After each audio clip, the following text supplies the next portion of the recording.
कपड़े धोने वाली बहू। शादी के पहले से ही विभा को कपड़े धोने का बड़ा शौक था। कभी नल के नीचे तो कभी तालाब के पास। अरे मेरी नीली वाली लुंगी नहीं दिख रही है। विभा की अम्मा कहाँ रखी है लुंगी? अरे वो तो विभा ने परसों ही धोकर रखी थी आपकी अलमारी में। देखो वहीं होगी।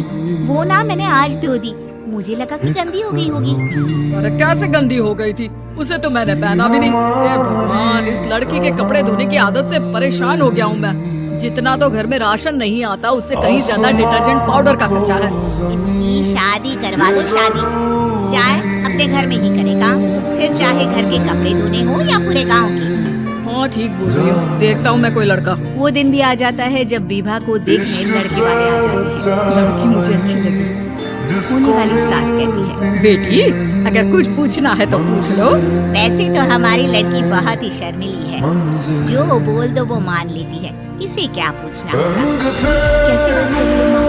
मुझे इन लोगों के घर हाँ हाँ बेटा पूछ लो ना, क्या पूछना है। आप लोगों के घर कपड़े कौन धोता है?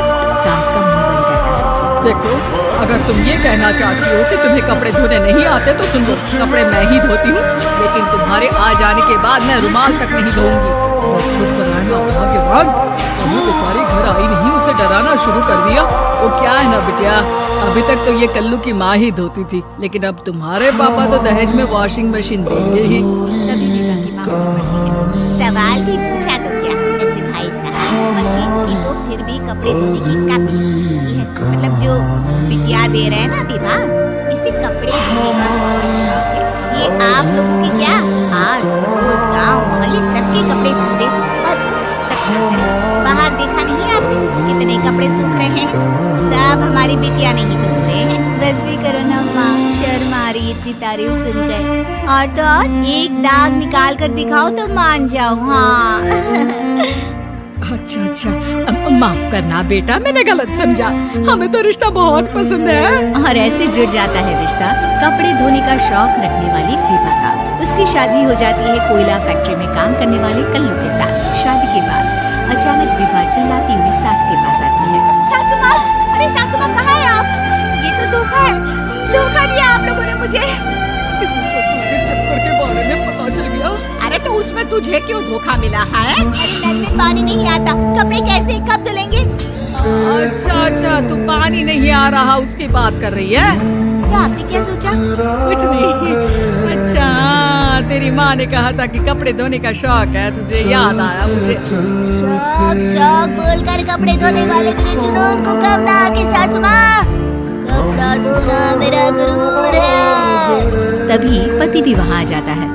अभी अभी मैंने इसे सनी देओल की फिल्म दिखाई है, उसी के डायलॉग मार रही है माँ। अच्छा सुन, साफ साफ बता रही हूँ, पानी सुबह 4 से 6 और शाम को 10 से 12 आता है, समझी?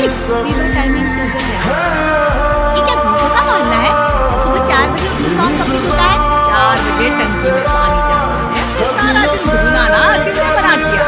अरे कैसे बात कर रहे हो? 200 लीटर की टंकी में कितने कपड़े धो लूंगी मैं? सुबह ही उठ जाऊंगी मैं। अब क्या था, विभा सुबह 4 से लेकर रात के 12 बजे तक कपड़े ही धोती रहती। एक रोज सास पड़ोस से निकल कर कहीं जा रही होती है कि साथ वाली कहती है, हाँ कल्लू की माँ, जरा ये बताओ कि 2 साड़ी है, 2 ब्लाउज और एक पेटीकोट और एक नाड़ी वाला लंबा कच्छा। हाँ तो अरे तो क्या कितना लोगी धुलाई, ये बताओ। पति हैं हम क्या? हमारे पति सरकारी नौकरी से अभी अभी रिटायर हुए हैं। बेटा सुपरवाइजर है कोयला फैक्ट्री में। नोबल समझ रखा है हमें। हाय रे कल्लू की अम्मा, माफ कर दो, वो तो मोहल्ले में यही सब बता रहे थे कि तुमने बहू को कपड़ा धुलवाने के काम में लगा दिया है। सास को पड़ोसन की बात सुनकर गुस्सा आ जाता है। वो घर पहुंचती है जहां घर के बाहर ही इतने सारे कपड़े सूख रहे होते हैं जितने कि किसी धोबन के घर पर। अरे ओ कल्लू की दुल्हन, बाहर निकल। माँ जी यही यही आ जाओ, बाथरूम में चादर धो रहे हैं हम। अरे अभी हम धोते हैं, तुमको बाहर निकलो। ये आस पड़ोस वाले बोल रहे हैं कि हम बहू से कपड़े धुलवा धुलवा कर उसे कपड़ा धोने वाली बना दिए हैं। अरे छोड़ो ना माँ जी, किन लोगों की बातों में आती हो? आस पास के लोगों का तो काम ही होता है कि वो किसी तरह सास बहू को लड़ा दे। बहू सारे घर के कपड़े धोती है, ये क्या कम है? बोलिए। सास को भी लग जाता है कि वो बहू का ये संकीपन नहीं छुड़वा सकती, इससे अच्छा है कि खुद ही छूट जाए। एक रोज सास और बहू मंदिर जाते हैं, जहाँ सास की साड़ी वहाँ बड़ी भीख मांगते क्या बात है, ये साड़ी उस भिखारन से कितनी मिल रही है ना? हाँ हाँ देखो तो, दोनों की साड़ी मिल रही है। क्या बात है कन्नू की अम्मा, तुम खुद को तो अक्सर ही बताती हो और ऐसी सिंपल सी प्लेन साड़ी पहन कर घूमती हो। सिंपल और प्लेन नहीं है ये साड़ी। क्या सोने के धागे से फूल बने हैं? कुछ भी सासू माँ, कुछ भी। हाँ बने थे इस साड़ी में सोने के धागे से फूल।